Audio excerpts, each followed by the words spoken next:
bienvenida a todo el auditorio de la Informática Nacional. Saludamos con todo cariño a todas las universidades y tecnológicos en Morelia, en Querétaro, en Poza Rica, en Sinaloa, a la UDG en Guadalajara, a la Universidad Nacional Autónoma de México y a todas las escuelas del país que siguen este ciclo de videoconferencias que desde el 18 de abril al 5 de diciembre se tendrá en este tema tan importante de la vida nacional. El día de hoy estaremos desarrollando el seminario Desafíos y Prospectiva de la Industria de las Tecnologías para la Información, Comunicación y Conocimiento. Estaremos muy atentos a la opinión de todos y cada uno de ustedes a través de la monitoreo de preguntas de la doctora Claudia Marina Vicario Solórzano, que estará en @industria_TICC atendiendo todos los tweets y que serán pasados a esta mesa para servirlos a ustedes en el mismo momento que lo requieran.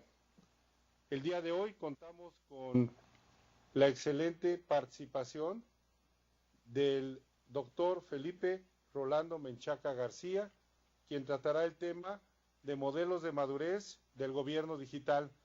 Muchas gracias, Rolando, por tu distinguida participación. Estamos a la orden, ¿eh? De igual manera, contamos con la extraordinaria participación del relevante ingeniero Javier Pérez Mazatán, quien va a tocar el tema de prospectiva del gobierno digital. Y vamos a complementar la participación de todos ustedes a nivel nacional con la orientación del presidente de la especialidad de comunicaciones de la Academia de Ingeniería, el doctor Eduardo Castañón Cruz. Bienvenido, Eduardo. Muchas gracias, Pablo. Pues, estimados amigos, este es un diálogo, es una oportunidad de intercambiar todo lo relacionado en la parte de tecnologías de información y comunicaciones, y se pretende que más que una conferencia y unos escuchantes tengamos el intercambio para enriquecer las conclusiones. Así es que, dando la bienvenida nuevamente a Javier Pérez Mazatán, a Felipe Rolando Menchaca García y al maestro y doctor Castañón Cruz, vamos a iniciar este proceso. Su amigo Pablo Realpozo del Castillo, presidente de la Academia Panamericana de Ingeniería, quedo a sus órdenes. Y vamos a iniciar, si nos lo permiten, con el maestro Javier Pérez Mazatán, quien tiene una altísima experiencia en puestos ejecutivos y de alta dirección en áreas relacionadas con las tecnologías de información y comunicaciones, tanto en el sector público como privado, ¿verdad, Javier? Así es. Javier realmente ha destacado en la administración pública, siendo el coordinador del Sistema Nacional e-México, que como todos ustedes saben es la iniciativa del gobierno federal para propiciar la transición de México hacia la sociedad de la información y el conocimiento. Ha tenido importantes participaciones, sobre todo en la función pública y en Infotec, en donde a través de mucho tiempo sus trabajos prevalecen y han sido determinantes en la utilización de esta secretaría y han sido exportados a nivel internacional a otros países por su funcionalidad y capacidad. Y bueno, también ha estado en el Centro Público de Investigación e Innovación de Tecnologías de CONACYT, y donde ocupó el puesto de director adjunto de Innovación y Conocimiento. Y para el sector privado, destacó en el más alto nivel en la Compañía Mexicana de Aviación, donde fue su director de tecnologías, y en la academia hemos tenido el honor que exprese sus conocimientos por 35 años, en particular en la ESIME del Instituto Politécnico Nacional, el Tecnológico de Monterrey en el campus Ciudad de México, en la Universidad Iberoamericana y en la Maestría de Dirección Estratégica del Infotec. Estamos muy agradecidos con la distinguida presencia de Javier Pérez Mazatán, a quien lo invitamos a que nos presente la perspectiva de gobierno digital. Bienvenido, Javier. Muchas gracias por tu magnífica presencia. Muchas gracias. Gracias, Pablo. Gracias a CUDI, al Politécnico. Hace mucho que no venía por acá. Siempre he dicho que yo estudié aquí en Zacatenco mis 9 semestres de la carrera de Ingeniería en Comunicaciones y Electrónica y me gustó tanto que me quedé 30 años porque fueron los 30 años que di clase aquí en la ESIME. Y Rolando, pues, compañero y amigo, con que compartíamos muy frecuentemente las llegadas a los salones. Me da mucho gusto poder compartir con ustedes algunas experiencias. Así es, y así sea.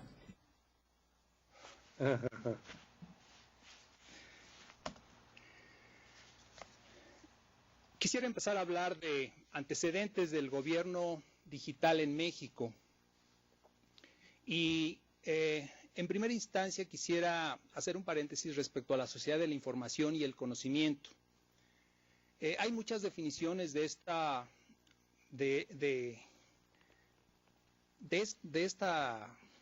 postulado de la sociedad de la información y el conocimiento. A mí me gusta una que dice que la sociedad de la información y el conocimiento es un estado económico social donde la información y el conocimiento son fuentes fundamentales de bienestar y progreso. No es mía, yo no la hice, esta es la que utiliza la UIT, pero quisiera partir de ello. En el 2001, en el Sistema Nacional en México, se crea el Sistema Nacional en México y se dan los primeros pasos ya reales para una trayectoria hacia la sociedad de la información y el conocimiento. Antes que ello, en el sexenio del 95 al 2000, ya se habían dado algo de... se había iniciado, digamos, con un programa de desarrollo informático que fue realizado por diferentes instituciones educativas, pero coordinado por INEGI. Después, también es importante decir que no solo es un compromiso del gobierno de México, de los gobiernos en sus 3 niveles hacia adentro, sino es un compromiso internacional. Es un compromiso que fue suscrito en el 2003 en la primera fase de la Cumbre Mundial de la Sociedad de la Información y el Conocimiento a través de la Declaración de Principios. Digamos, estos son los antecedentes muy genéricos. Podríamos decir que hay tres etapas y una que viene, que hablaremos un poquito de ello. La primera etapa fue un inicio, sexenio 95-2000. La segunda etapa, 2000-2006, donde México tuvo una importante participación a nivel internacional. Fue realmente un modelo de ciberestrategia, como suele llamársele, y llegó a tener importantes logros como ser el 6º en la e-participación, que es que tanto participa los ciudadanos en un gobierno digital o en los medios digitales, y llegó a ser 11º en el índice de medición de web, que es qué tanto utiliza por persona la web en general en un país. Entonces fue muy importante, fue un avance muy claro. Vamos a ver más adelante unas estadísticas. Y en el tercer paso, en el sexenio actual, nos rezagamos un poquito. Vamos a ver adelante unas estadísticas. Y el cuarto punto, que es hacia dónde vamos, qué nos espera. Hablaremos un poquito sobre esta perspectiva porque estamos en el momento oportuno, en el momento real y claro de poder hacer algo en estos momentos para que despegue y podamos contribuir a la competitividad del país. Quisiera hacer las siguientes consideraciones. Es claro que la única forma de hacer equitativo el derecho a la información, o sea, la democratización de la información, en un país es mediante las tecnologías de información y comunicaciones. Y no le pongo la otra C de comunicaciones y conocimiento porque vamos a ver más adelante un diagrama, el que yo estimo que primero hay que llegar a la sociedad de la información y luego a la de conocimiento. Es bien conocida la relación que existe entre la competitividad de un país y su índice de uso de las tecnologías de información y comunicaciones. Desgraciadamente no tenemos mucho tiempo para ver gráficas donde claramente se ve que los países que usan más las tecnologías de información y comunicaciones son los países más competitivos. Y por último, la integración que se puede lograr de los ciudadanos es es otro mundo a través de las redes sociales, y hablaremos un poquito más de ello. Vamos a dar un marco conceptual, el tránsito hacia la sociedad de la información y el conocimiento. Por definición, convoca a todos los ciudadanos, o sea, la sociedad de la información somos todos los que tenemos que contribuir, y no solo las tecnologías de información y comunicaciones pueden contribuir a ello. En sí, la sociedad de la información es todo el avance que puede contribuir al desarrollo de un país. En México se ha ligado mucho con el uso de las tecnologías de información y comunicaciones. Y a principios de este año más bien, se generó una agenda digital en México. Esta agenda digital salió pues, a principios de este año, no recuerdo exactamente la fecha, pero tiene seis vertientes, tiene 6 estrategias. Internet para todos, las TIC para la equidad e inclusión social, las TIC para la educación, las TIC para la salud, las TIC para la competitividad y las TIC para el gobierno. Nos enfocaremos un poquito hacia el gobierno y más adelante veremos por qué. El camino es largo por recorrer, como les mencionaba. Para llegar a la sociedad de la información y el conocimiento, tenemos que pasar, primero llegar a la sociedad de la información. ¿Qué es llegar a la sociedad de la información? Cuando estemos en los 60 o 70% del país con acceso a la información, es decir, cuando tengamos 70%, de 70 para arriba, por ciento de la población con acceso a la información de alguna manera, es decir, acceso a Internet, podremos decir que estamos acercándonos a la sociedad de la información. Entonces, en ese caso estaríamos en el cuadrante inferior izquierdo del diagrama que ustedes están viendo. Entonces, seríamos un E-País, un E-México, concretamente hablando de la iniciativa que se llevó acá, que se inició el sexenio pasado. Después pasaríamos al M-País, donde todos los servicios pasan de ser fijos a traerlos todos en las unidades móviles, desarrollo que está teniendo un gran auge en todo el mundo y particularmente en México.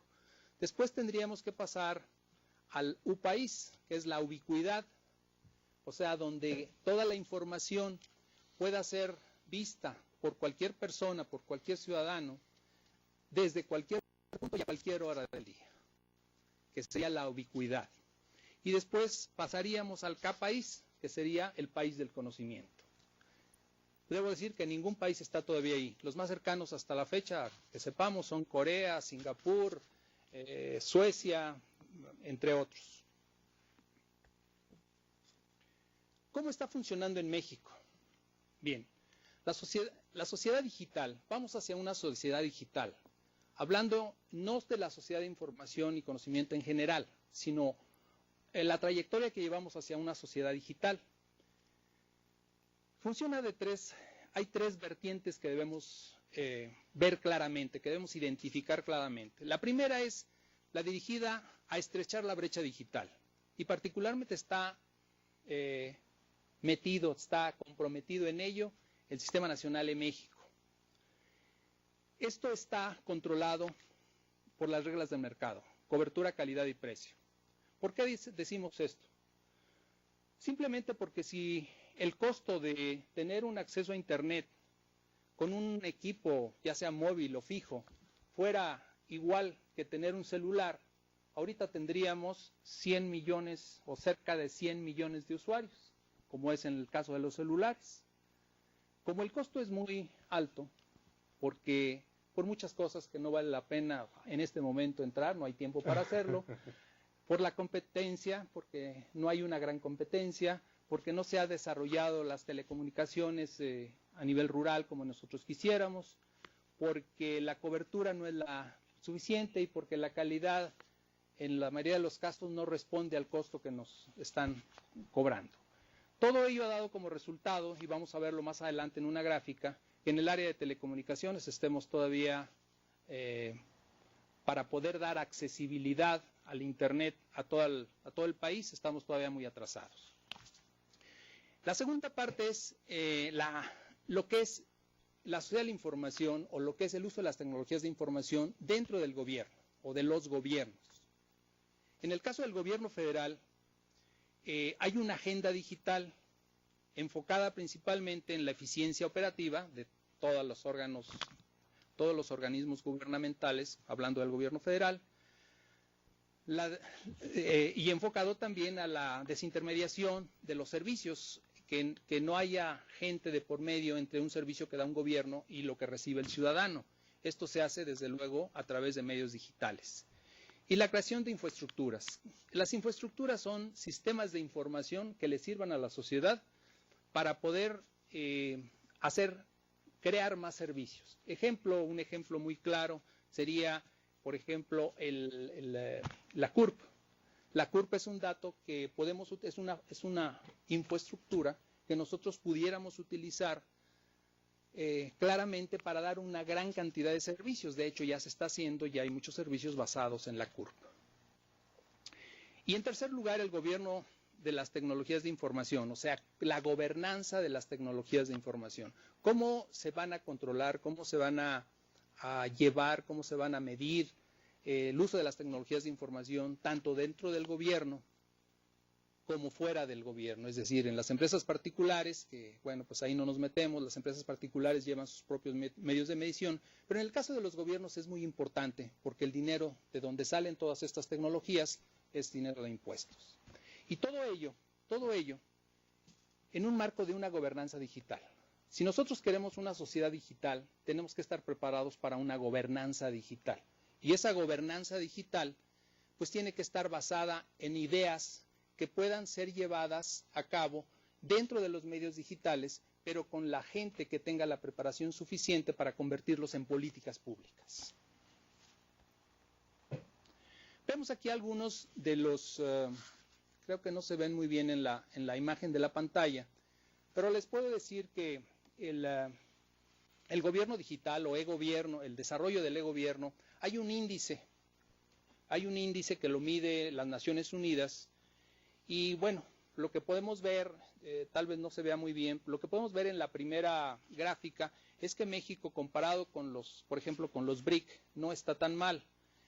México tiene un índice en 2012 de .6240, por ejemplo, comparándolo con China, 53-59, o sea que está más abajo que nosotros. Sin embargo, estamos muy abajo comparado, por ejemplo, con los Estados Unidos, que tiene un índice de 86-87. Y también estamos muy abajo contra un Japón que tiene 80-19. Es lo que quiero dar a entender, que dónde estamos realmente en un índice de gobierno digital comparado con otros países. La segunda tabla es el ranking de ciudades en América. El ranking de ciudades hablando del índice de e-gobierno, índice de gobierno digital. Estamos en el 8º lugar después de Estados Unidos, Canadá, Chile, Colombia, Barbados, Antigua, Uruguay. Abajo de ellos estamos. ¿Ese índice es una relación de usuarios contra población? Tiene varias vertientes, básicamente son 3. Uno es las telecomunicaciones, la accesibilidad de las telecomunicaciones, otros son los servicios digitales y otro es el índice de factor humano. Muy bien. Muchas gracias. Entonces, estamos en el 8º lugar en América Latina y debo decirles que en 2006 estábamos en el tercer lugar, perdón. Después de Estados Unidos y Canadá y Chile, perdón, estábamos en el 4º lugar. La última tabla es las ciudades. Es algo bueno, es importante esto, por eso lo menciono. El ambiente de desarrollo para los países que aparece en el último e-Government Survey de las Naciones Unidas nos pone en un lugar muy importante, solo después de Alemania, Corea, Singapur, Estados Unidos, Austria, Israel, Japón y Malta. Después de ellos estamos en propiciar un ambiente adecuado para el desarrollo del e-gobierno. Este no se ve, pero aquí vemos de que México está en el lugar número 55 en el mundo en cuanto al índice de gobierno digital. Y subió, en el 2010 estábamos en el 56, en el 2012 estábamos en el 55, pero debo de decirles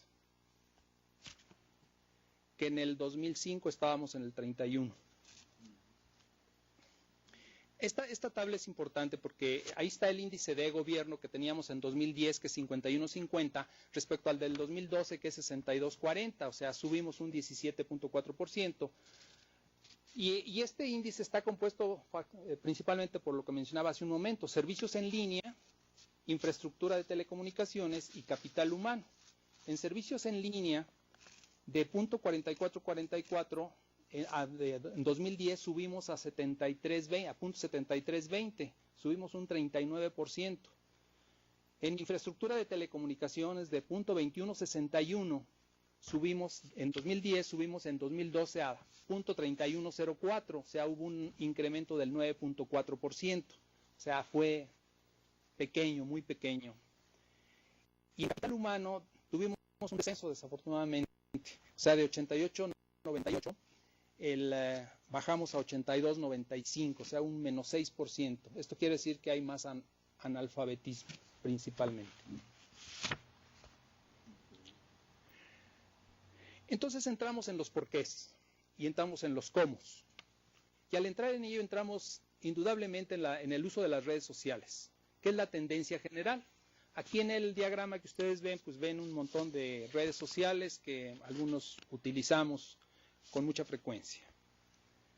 Esto es una tendencia mundial, es un fenómeno mundial que realmente está cambiando el mundo y sobre todo está cambiando los gobiernos, porque hay una interacción directa entre los ciudadanos y los gobiernos. Y esta es una tendencia hacia el gobierno abierto. México el año pasado suscribió un acuerdo con, me parece que son 50 y tantos países, para caminar hacia el gobierno abierto. Y este gobierno abierto pues implica muchas obligaciones, implica que toda la información que el gobierno pone en Internet esté en medios accesibles, es decir, y utilizables. Es decir, por ejemplo, que no los ponga en PDF, ¿no? Porque el PDF no lo puede utilizar o es difícil utilizarlo. Entonces, se tienen que poner en medios que todos podamos utilizar sin tener que comprar licencias para ello. De esta manera, por ejemplo, el IFAI, en lugar de dedicarse a contestar tantas consultas que tiene de información, si realmente fuéramos un gobierno abierto, solo tendríamos que consultar las bases de datos y tendríamos el acceso a datos que podemos utilizar, ejemplo, podemos bajar y manipularlos o utilizarlos vía cualquier otro programa. Esto nos lleva a cambios en el enfoque, en el esquema de gobernabilidad, de acciones reactivas, que es lo que sucede normalmente en la actualidad, a reacciones, a unas acciones proactivas. ¿Por qué? Porque estamos recibiendo a través del Internet qué es lo que quiere la ciudadanía. Un ejemplo muy sencillo es, por ejemplo, en Google. Si nosotros en Google podemos ver una determinada persona o un determinado comercio, cuántos accesos hace y a dónde está solicitando información en los buscadores. Entonces, México dio un paso muy importante el año pasado al convertir su portal de gobierno en un buscador gubernamental, cosa que le valió, entre otras cosas, el incremento del lugar 56 al lugar 55 en índice de gobierno, entre otras cosas. Pero dio un paso muy importante y eso es lo que nos permite hacer acciones proactivas, cuando a través de esto podemos saber qué está solicitando la ciudadanía. Y entonces podemos tener una comunicación activa a través de estas redes sociales que no cuestan, entre comillas, o sea, cuesta el Internet, pero no las redes sociales. Pues qué interesante este planteamiento que nos da Javier Pérez Mazatán, distinguido ponente de esta tarde. Quiero recordar a todo nuestro auditorio nacional que estamos en el Foro de Desafío y Prospectiva de la Industria de la Tecnología para la Información, Comunicación y Conocimiento, y que tenemos un contacto con ustedes en Twitter a través de la doctora Claudia Marina Vicario en @IndustriaTICC, para que todos ustedes se comuniquen con nosotros. En este momento nos comenta a qué se pudo deber, Javier, que se haya bajado al lugar 55. ¿Nos podrías honrar con un comentario, por favor? En realidad es un incremento, no es se una bajó. Mejora. Es una mejora, bajamos del lugar 56 al 55. Ojalá y tuviéramos el primero, ¿no? Claro. ¿Y cuál fue el factor principal? Porque estamos en una competencia contra el tiempo, ¿no? Sí. Estamos mejorando y cuando alcanzamos esa mejora ya hay nuevas tecnologías, ¿no? Y nuevos retos. Sí, la carrera es muy difícil y desigual. Las tecnologías avanzan demasiado rápido para que las políticas y la normatividad pueda seguirlas. O sea, de hecho, hoy en día tenemos graves problemas, en México particularmente, de cuestiones normativas. No vamos a entrar mucho en ello, pero sí tenemos grandes atrasos en cuestiones normativas en materia de tecnologías de información y comunicaciones, particularmente en telecomunicaciones. Muchas gracias. Entonces, ello hace que sea cada día más difícil, si no se va al mismo nivel la normatividad, las políticas públicas y los avances en la tecnología, nos va a crear una brecha que si no la atacamos nos va a dejar cada día, va a ser más amplia cada día. Magnífico. ¿Tienes algún comentario, Eduardo, al respecto? Pues sí, tengo varios comentarios, pero me parece que Javier aún no ha terminado su exposición. Me parece muy loable pues todo el esfuerzo que ha hecho el gobierno federal, y evidentemente también los gobiernos a nivel estatal y municipal, ¿sí? Y yo soy un convencido de que es imposible gobernar sin hacer uso de la tecnología, ¿sí? De manera que bueno que se está haciendo todo este esfuerzo, ¿sí? Y ojalá lo podamos, en la medida de lo posible, incrementar. Gracias. ¿Qué te parece, Javier, si continuamos escuchando tu interesante disertación? Voy a irme muy rápido porque traigo una lámina que es en la que me quisiera enfocar. La participación no es esta, participación interdisciplinaria e intersectorial. Al principio mencionaba que la sociedad de la información pues involucra a todo el mundo. Entonces es muy importante la interacción entre el gobierno, la cultura, la academia, la iniciativa privada y la sociedad civil o sociedad organizada. El esquema teórico ahí, un poco de lo que hablaba hace un momento, el marco regulatorio, el gobierno, la geografía y el ciudadano, el ciudadano y empresa, o sea, directamente las personas afectadas por el avance o no avance del uso de las tecnologías. Entonces, aquí hay esto es prácticamente una receta. Bueno, para marco regulatorio tendríamos que tener leyes, reglamentos, procesos, servicios, etcétera. Todo esto es terriblemente complejo, pero solo quisiera mencionar que el punto fundamental de no poder llegar a hacer esto es la no interrelación entre los tres niveles de gobierno, entre gobierno federal, estatales y municipales, y también entre los poderes. Si hubiera una ley que pudiera integrar constitucionalmente a estas, de alguna manera en materia, por lo menos en materia de tecnologías de información, ya que en otros casos sería mucho más difícil, pudiera ligar a los tres niveles de gobierno y a los poderes de la Unión, creo que sería un avance enorme. Sé que ya hay una iniciativa de ley al respecto. Gracias. Y creo que este es el punto central de mi ponencia, ¿no? ¿Cuáles son los retos principales para estos? Estamos en el momento crítico. O sea, estamos ante un cambio de gobierno y tenemos retos muy importantes. El tecnológico, acceso universal digital, en todo el territorio nacional. Ya dijimos que, bueno, los datos de penetración vienen, por cierto, en un periódico. 22.5 de cada 100 habitantes tienen banda ancha, solo 22.5. 40.6 usuarios de Internet por cada 100 habitantes. O sea, estamos en el 40, poquito menos del 40%. Y por otro lado también grandes concentraciones. En el 32.2% están en las grandes ciudades, llámese el Distrito Federal, Estado de México y Estado de Jalisco. Entonces, el acceso universal es sumamente importante, se quedó muy atrás y hay que hacer mucho en ello. La penetración de acceso de banda ancha, ya hablábamos, estamos apenas en el 22.5 de penetración.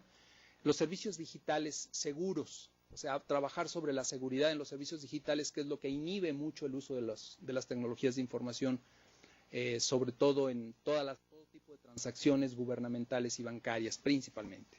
Sistemas de información para aprovechar redes sociales. Las redes sociales es tan importante que los gobiernos, de hecho todos los gobiernos ya tienen un Twitter, tienen un Facebook, etcétera. Todos de alguna manera ya están conectados a una red social y reciben información. Pero quiero que ustedes se imaginen cuando hay una reacción y reciben 50,000 tweets o 1,000,000 de tweets sobre el mismo tema. Si no tenemos sistemas internos que puedan dar respuesta a ello, esto resulta contraproducente. Entonces hay que preparar mucho ello. El abrirse a las redes sociales no es tan sencillo, se tiene que estar preparado para ello, tanto en materia tecnológica como en materia organizacional. Y por último, la interoperabilidad. La interoperabilidad como reto tecnológico es muy importante. O sea, ¿cómo podemos dar servicios digitales cuando intervienen dos o más entidades o gobiernos en un mismo servicio? Por ejemplo, cuando queremos abrir un negocio, pues interviene el gobierno federal, el gobierno estatal y el gobierno local.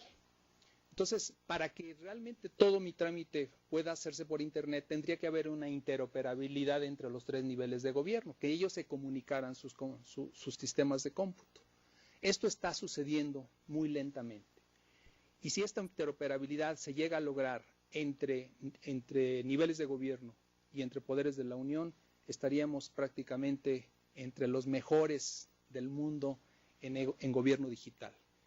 El reto ético es muy importante, la continuidad transaccional de las acciones. O sea, se han hecho muchas cosas y me consta particularmente que en el sexenio pasado se hicieron muchas cosas que no continuaron en este sexenio. O sea, ojalá y no se repita esto. O sea, es un compromiso ético el darle continuidad a lo que está bien y lo que está mal hay que arreglarlo, pero no tirarlo a la basura.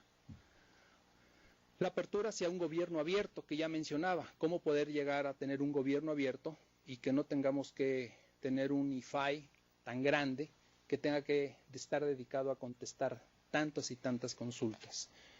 El respeto a la propiedad intelectual, el abrir a las tecnologías de información, abrirse tanto, implica también muchos compromisos en el respeto a la propiedad intelectual y las competencias en gobierno digital.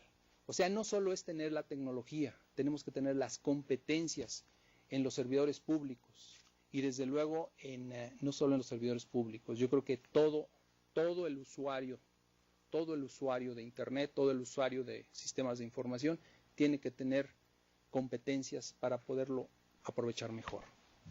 Y el reto social, respuesta coherente a redes sociales. Lo que mencionaba, o sea, si recibimos miles de tweets, tenemos que tener forma de responder a ello, o por lo menos que esto nos dé parámetros para guiar la planeación estratégica, ya sea de un municipio, de un estado o de un país. Estamos hablando específicamente del Plan Nacional de Desarrollo, que ya está empezando a hacerse.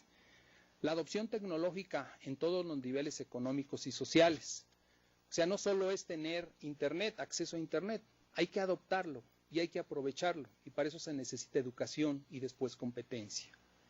Si no se avanza al ritmo del resto del mundo, la brecha digital será cada vez mayor, lo que mencionaba hace un momento.